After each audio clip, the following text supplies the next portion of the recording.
আসসালামু আলাইকুম।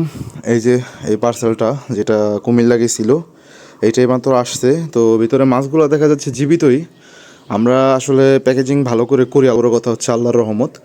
তো এখন এটা খুলবো, দেখি সবগুলো মাছ ঠিক আছে কিনা। আমরা এই যে উপরের কষ্টিপটা খুলে নিলাম। এখন হচ্ছে এই যে ঢাকনাটা খুলতেছি।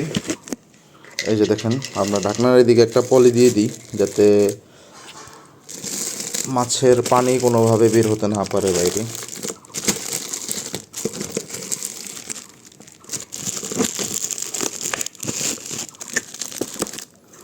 এই হচ্ছে আমাদের মাছ।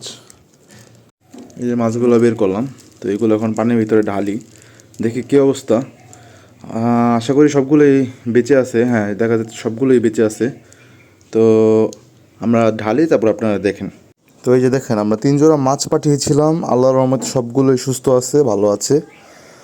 তো আজকে 6 দিন পর এই পার্সেলটা আমি আমার হাতে পেলাম। আশা করি নেই যে সবগুলো মাছ থাকবে। তো আল্লাহর রহমতে আল্লাহ সবগুলো মাছকে সুস্থ রাখছে। এটা আল্লাহর কাছে হাজারো লক্ষ কোটি গুণ শুক্রিয়া যে জীবিত মাছগুলো সব জীবিতই আছে। তো এখন এটা আমরা অ্যাক্লিমেশনে দিয়ে দিচ্ছি। এখন ভালো লাগতেছে যে মাছগুলো সব সুস্থ আছে। তো আল্লাহর মধ্যে প্যাকেজিংগুলো খুব সুন্দর হয় আমাদের, আর আল্লাহ তো রহমত আছেই। তো আজকের মতো এই পর্যন্তই। ভালো থাকবেন সবাই। আশা করি সবাই অনার্সকের সাথে থাকবেন। দেখানোর বিষয়টা হচ্ছিল যে পার্সেলটা আসছে, সব কিছু ঠিক আছে কি না। সব কিছু ঠিক আছে আল্লাহর রহমতে। আসসালামু আলাইকুম।